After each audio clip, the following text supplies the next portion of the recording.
ng bayan, maasahan anumang panahon.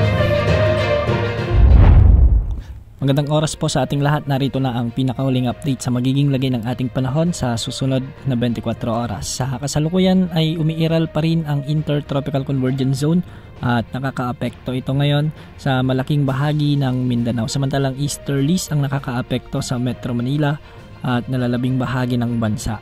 Dahil nga sa umiiral na Intertropical Convergence Zone ay asahan ang maulap na kalangitan na may mga kalat-kalat na pag-ulan, lalong-lalo na sa may Zamboanga del Norte, Zamboanga Sibugay, Zamboanga del Sur, sa may Lanao del Norte, Lanao del Sur, Maguindanao del Norte, Maguindanao del Sur, sa may Sultan Kudarat, kasama na rin ang South Cotabato, Sarangani, Davao Occidental, Davao de Oro at Davao Oriental. Ang mga nabanggit na lugar ay posibleng makaranas ng mga pag-ulan mula 50 to 100 mm, kaya posible ang banta ng landslide at flash floods. Samantala bukas patuloy pa ring iiral ang ITCZ sa Mindanao, kaya posible pa rin ang malalakas na pag-ulan na posibleng magdulot ng mga biglang pagbaha o pagguho ng lupa, lalo na sa Zamboanga Peninsula, Lanao del Sur, Maguindanao del Norte, Maguindanao del Sur, sa may Sultan Kudarat, sa South Cotabato, sa may Sarangani, kasama na rin ang Davao Region. Samantala dahil naman sa umiiral na ridge of the high pressure area,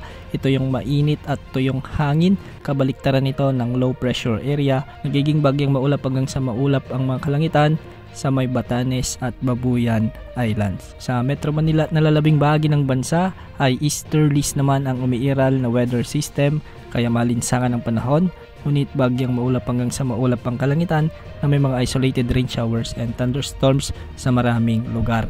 Hindi rin ay naalis ang banta o posibilidad ng mga biglang pagbaha o pagguho ng lupa, lalo na kung may mga severe thunderstorms. Wala ring nakataas na gale warning sa anumang bahagi ng ating bansa at ang mga pag-alon sa mga karagatan ay posibleng umabot hanggang 1.5 meters. Wala rin tayong namomonitor na sama ng panahon gaya ng LPA o bagyo na posibleng makapekto sa ating bansa sa susunod na 3 hanggang 5 araw.